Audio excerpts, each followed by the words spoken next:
Le député d'Ottawa-Sud. Merci, Monsieur le Président. Je suis heureux de pouvoir participer à ce très important débat.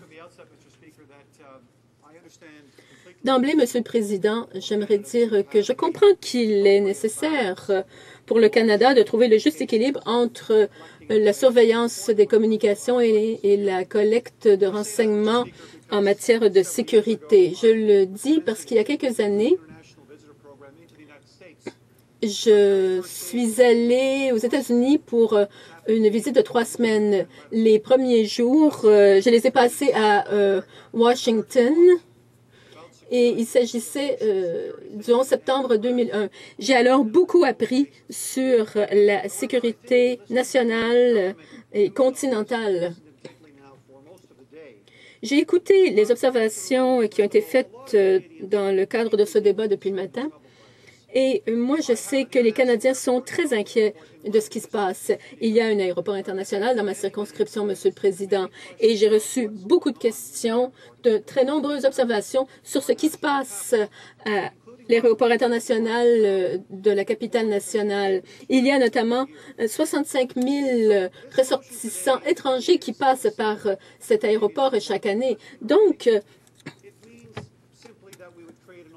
la motion est simple. Elle prévoit la création d'un comité multipartite qui superviserait les activités du Centre de la sécurité des télécommunications du Canada, comme ça se fait à l'étranger. Il y a un comité semblable aux États-Unis, au Royaume-Uni, en Nouvelle-Zélande, ainsi qu'en Australie.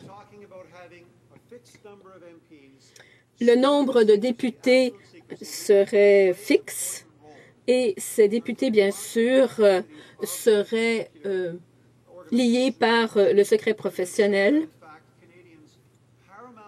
Ils surveilleraient les activités du CSTC et ainsi garantiraient le respect de la vie privée des Canadiens.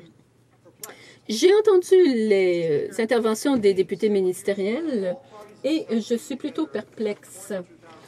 En 2005, ou en 2004 plutôt, un rapport présenté par un comité multipartite prévoyait ou recommandait la création d'un comité multipartite pour surveiller les activités du CSTC. Et le gouvernement, à l'époque, était d'accord avec cette idée. Alors, pourquoi le gouvernement a-t-il changé son fusil d'épaule? Il y a d'autres pays, des pays alliés, qui travaillent quotidiennement avec le Canada dans des dossiers de sécurité. Pourquoi le gouvernement s'oppose-t-il à cette idée?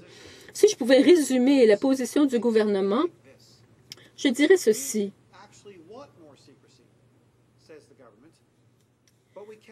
Nous voulons que tout soit plus secret, mais nous ne pouvons vous dire pourquoi, parce que c'est secret.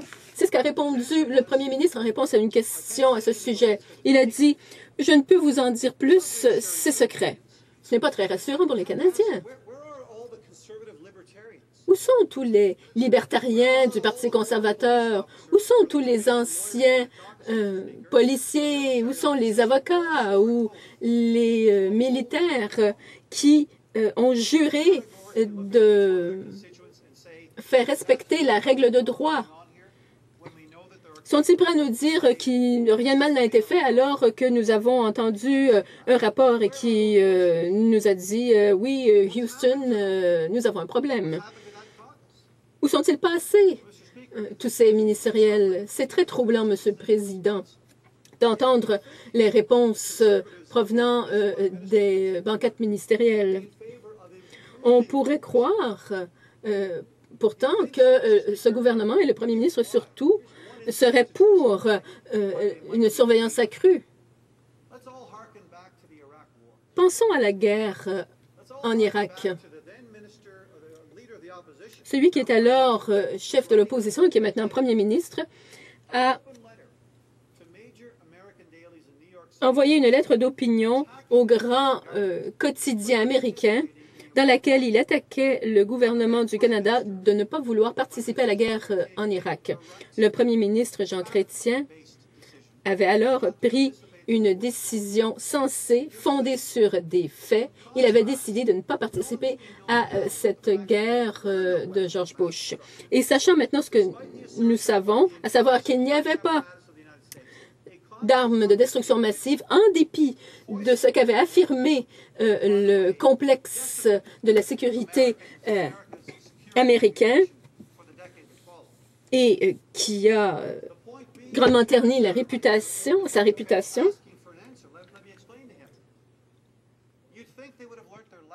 On serait en droit de croire que les conservateurs en auraient tiré des leçons et qu'ils voudraient davantage d'informations afin de ne pas se faire prendre encore une fois.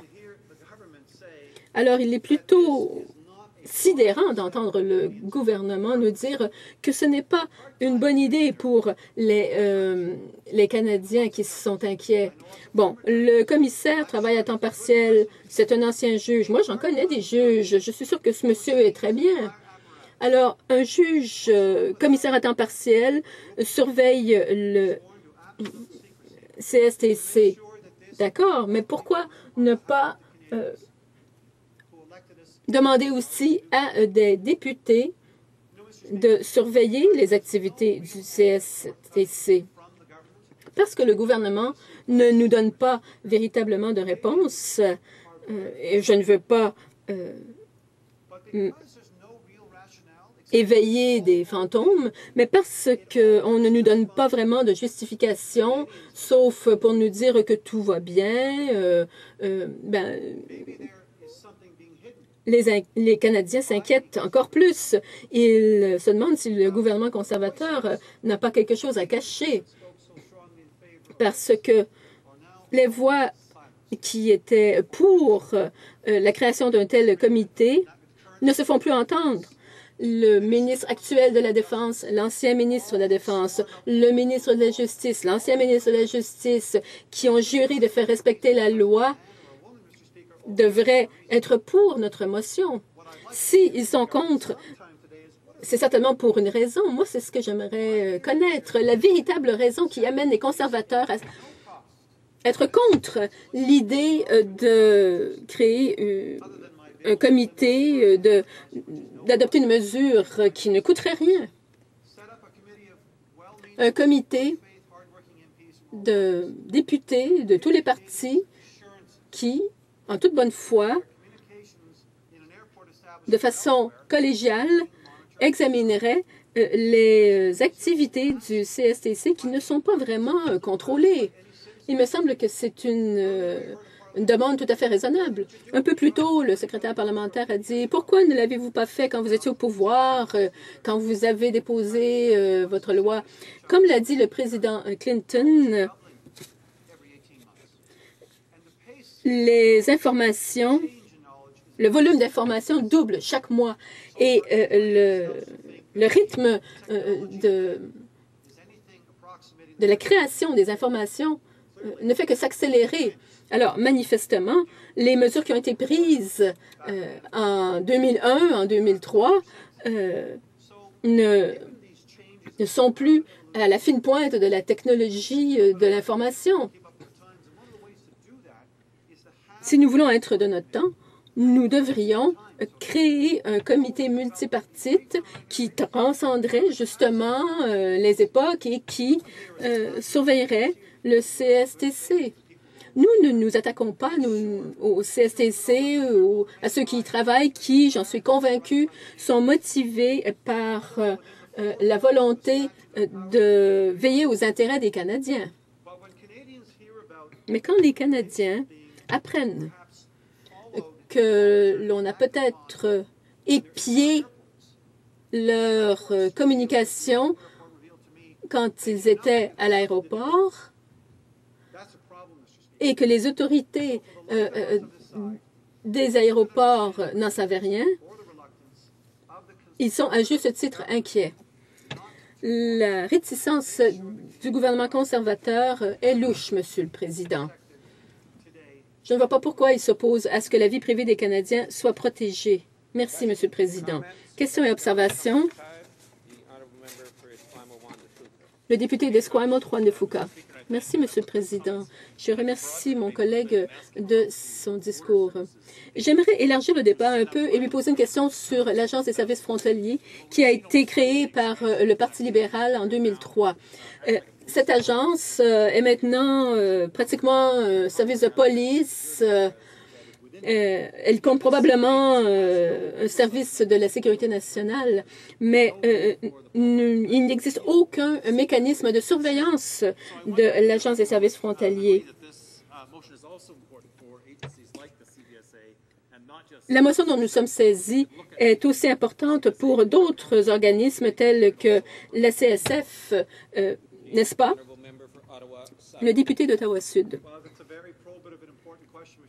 C'est une question très pertinente, Monsieur le Président, mais je ne peux y répondre. Je ne sais pas ce que fait la CSF. Le député dit que l'Agence des services frontaliers, ça donne peut-être des activités illégales. S'il en a des preuves, il devrait les présenter. La motion dont nous sommes saisis porte précisément sur le Centre de la sécurité des télécommunications du Canada.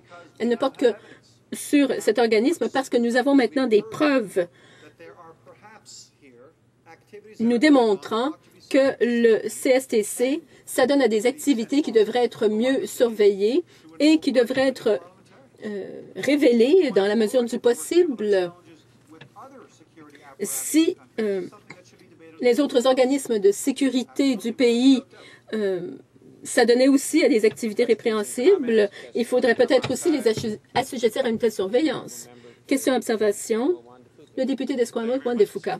Merci, Monsieur le Président. Je pense que le député a mal compris ma question. Je ne dis pas qu'il a été prouvé, que j'ai des preuves selon lesquelles la CSF a fait des choses illégales. Ce que je dis, c'est que nous ne savons pas ce que fait la CSF, qu'il n'y a aucune surveillance parlementaire de la CSF. Ma question était donc la suivante. Est-ce que le comité prévu dans la motion, je demanderai au député d'adresser sa question au président. Est-ce que le député ne voudrait pas envisager la possibilité d'assujettir la CSF et d'autres organismes à une surveillance parlementaire? Le député d'Ottawa-Sud. C'est en effet une question importante, mais je ne suis pas en mesure d'y répondre. Je suis heureux que le député ait soulevé cette question ici même, car elle souligne la responsabilité des parlementaires d'assurer une certaine surveillance. Mais comme je dis souvent à mes enfants, la meilleure façon de commencer, c'est de commencer. Et ce que nous proposons ici, c'est de commencer par un comité multipartite qui jouerait un rôle très important. Ces députés